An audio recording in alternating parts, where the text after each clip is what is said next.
A'udhu billahi minash shaitanir rajim. Bismillahir rahmanir rahim. Chers téléspectateurs de Saint-Fra TV, merci de nous retrouver encore une fois à travers cette émission qui est Ma religion et moi dans notre deuxième partie de notre thème le but de la création de l'homme développé par Oustaz Cherif Moussa. Alors nous nous sommes dans la première partie arrêtés sur ces mots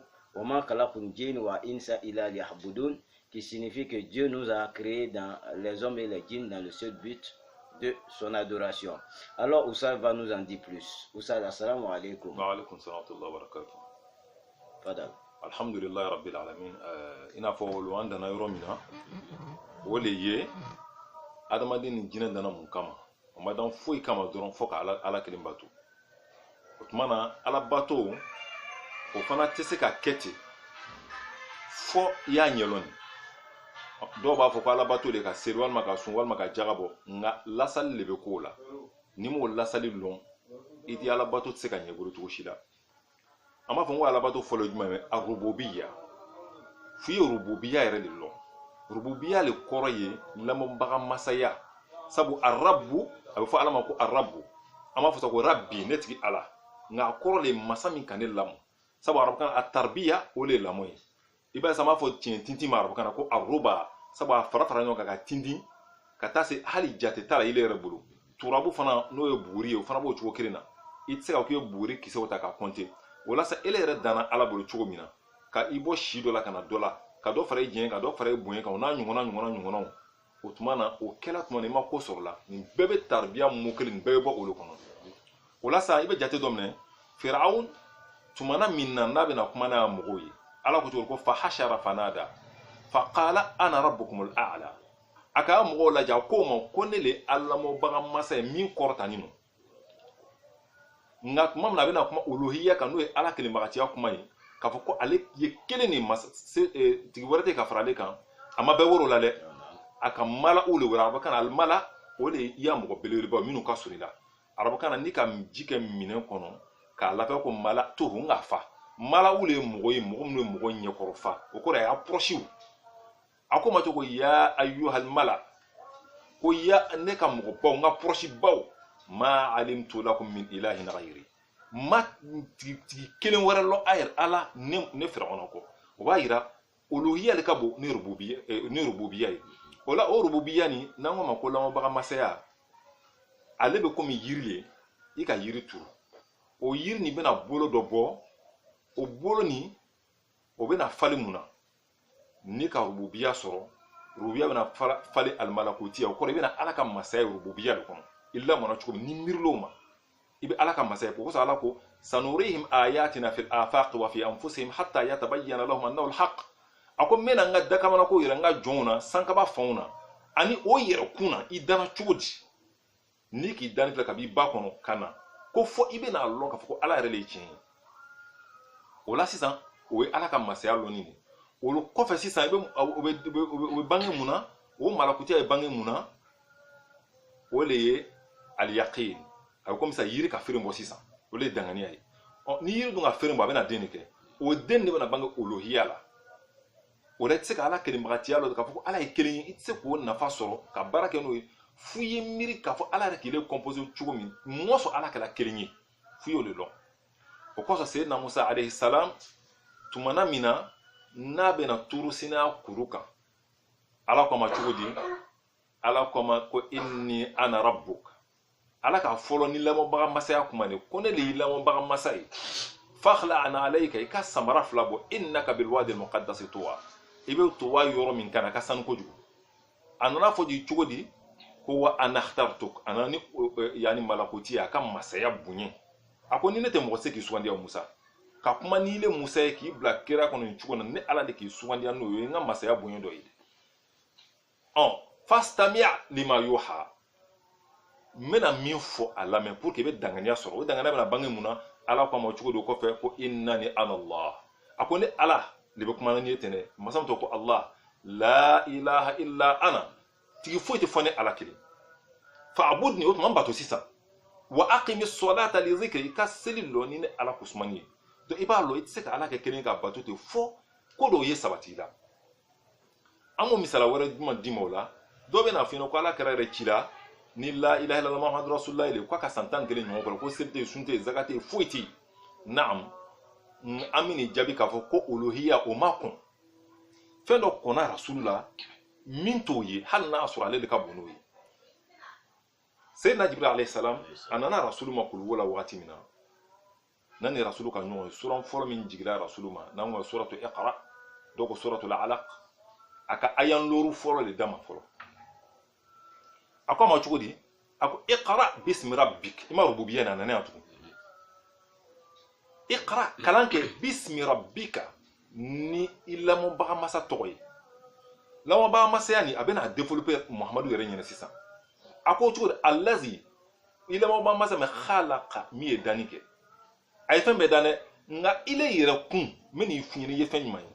khalaqa al-insan a ye adamaden da min alaqin ka bɔ jolikuru la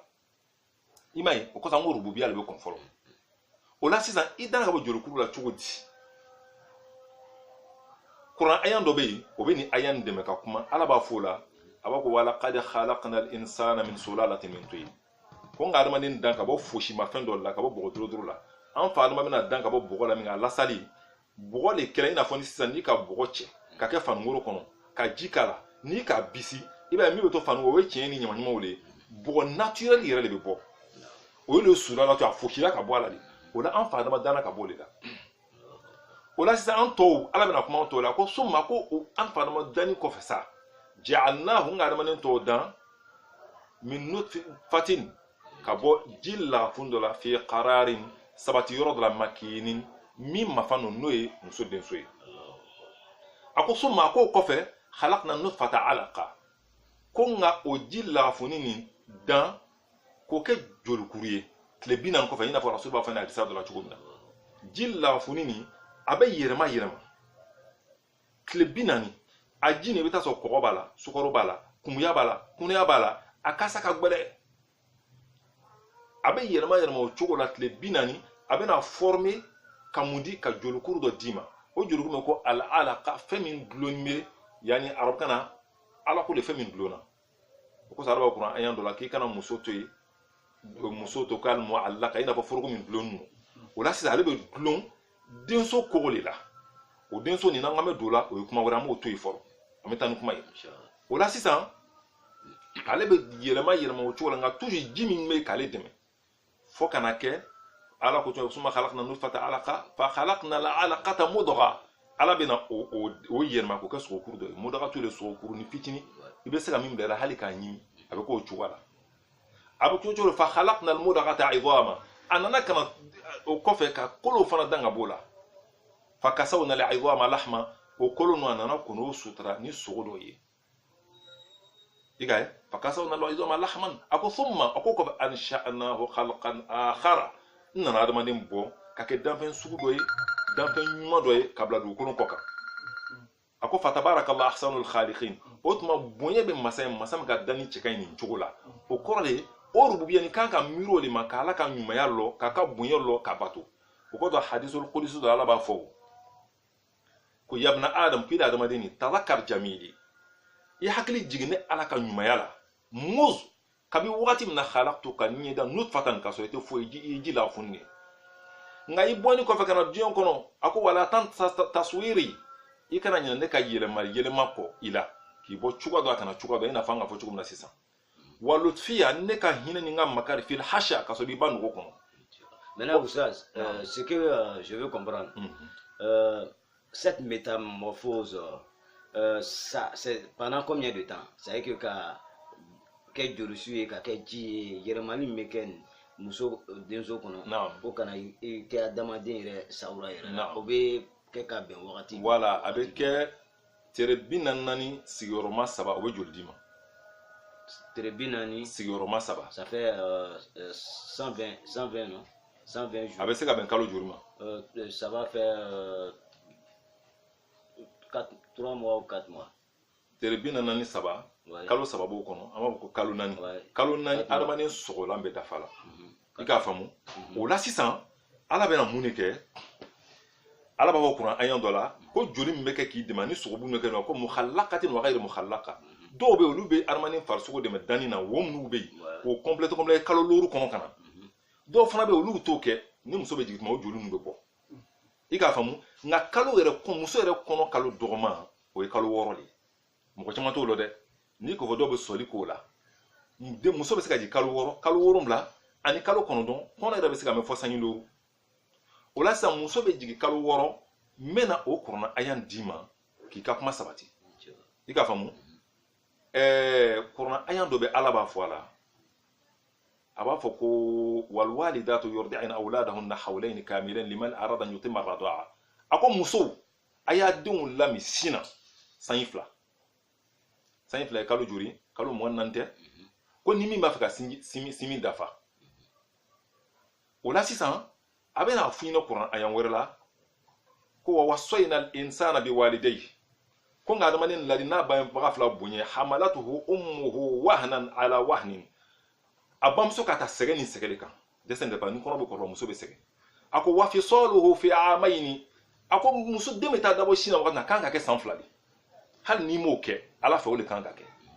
i k'a faamu c'est-à-dire l'allaitement maternel la durée de l'allaitement c'est de nourrisson c'est 2 ans 2 ans ça c'est ce que dit le Coran ça c'est la loi prescrite par Dieu den bangeni kɔfɛ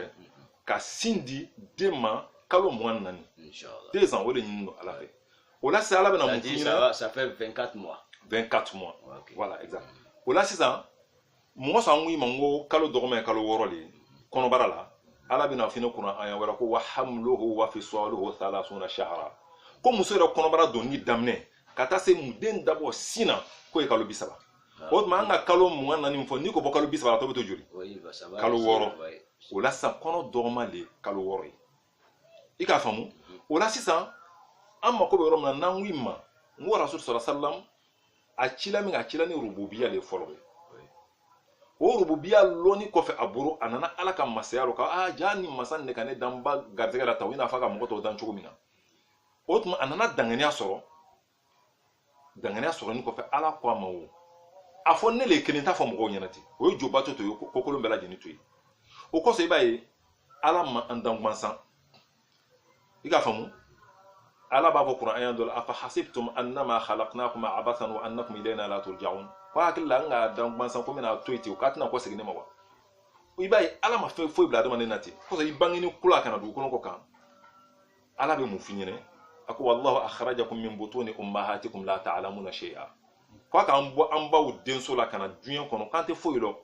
nka a ka kalo bere alhamdulillah o la sisan n k'a fɔ cogo min na adamaden min bɛ bɔ a ba kɔnɔ wa ala bɛ kado saba k'i ye a ko k'a k'an bɔ an baw denso la tuma an tɛ foyi dɔn la ta'lamuna shay'a wa ja'ala lakum as-sam'a wal absara wal af'idata la'allakum tashkurun ko a ka mɛntulo di an ma ka ɲɛnafilɛli d'an ma ka dusu na mɔgɔ sɔn an ye ala barika la i m'a ye k'i to i ba kɔnɔ dɔrɔn tɛ dɛ ala b'a yira k'ale ka lamɔ bɛ continuer la hali i fitinin lani k'a bɛna fɛn fɔlɔ jumɛn d'i ma ko mɛntulo a k'o d'an ma k'a ka ɲɛnafilɛliw d'an ma ka dusu na mɔgɔ sɔn an ye na ala barika la i b'a ye ni den wolola kula ye fɛn fɔlɔ min bɛ kun ka baara kɛ la tulo lo hali ni k'i bolo kɛ tɛ pawu i b'a ye a bɛ lamaga ten a bɛ siran mɛ den wolola tuma i bɛ n'i bolo k'a ɲɛna a tɛ yeli kɛ o waati ɲɛkisɛ ma fanga sɔrɔ fɔlɔ ɲɛkisɛ de bɛna fanga sɔrɔ o kɔfɛ o de kɔfɛ dusukun a bɛ kɔrɔbayatɔ dusukun bɛ hakili sɔrɔ dɔɔnin dɔɔnin i b'a ye hali n'a ko denmisɛnnin dɔ s'a to yen a tɛ foyi dɔn o b'a sɔrɔ dusukun ma kɔgɔ fɔlɔ i k'a faamu nka to dɔ bɛ mɛ kolon dɔ bɛ yɔrɔ nin na i b'a dɔn ko kɔrɔna ye mujiza de kabako don ala ko wa ja'ala lakum as-sam'a ko a ka mɛntulo kelen de d'a ma a bɛ n'o farati i ka ye mɛntulo kelen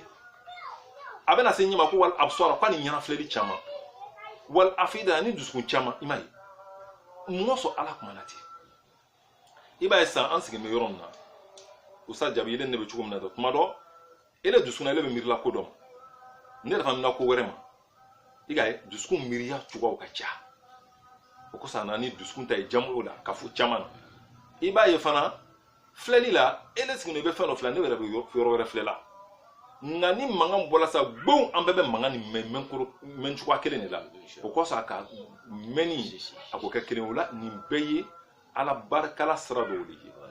an tun b'a fɛ ka kuma rububiya min kan o de ye nin ye n'ala sɔnna sa don nataw la an bɛna kuma uluhiya kan silamɛya yɛrɛ uluhiya bɛ daminɛ ni silamɛya yɛrɛ daminɛ de ye mɔgɔ sɔn an bɛna kuma o kan ka sɔrɔ yanni an don seli ni su ni fɛn tɔw la pour que an bɛ se ka faamuya caman sɔrɔ Ya Rabbi fanga ko nyala ka dama. Inshallah. Allez, Oussaz, vraiment, merci pour ces enseignements.